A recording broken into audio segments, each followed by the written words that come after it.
Meron siyang parang invisible line na sinusundan and they'll just keep on pumping until the trend line breaks. So you can follow this trend until mag-break siya, lalo na sa lower time frame. Makikita nyo na napaka-strong nitong trend line na to. Every time it touches here, 1, 2, 3, 4, 5, 6, 7, 8, and it just keeps on pumping. Until it breaks, hindi nyo na pwedeng sundan. So, ascending staircase happens on a bullish market. And then, yung descending staircase naman sa hanap tayo ng descending. Itong Euro CHF.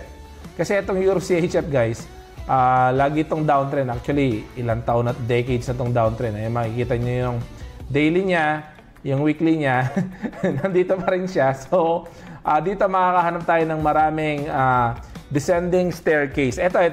Descending staircase. So, bumababa siya dyan. Until magkaroon tayo ng major break of resistance, just keep on selling on the resistance levels na pinapakita sa inyo. So, yun lang naman yung sa ascending staircase.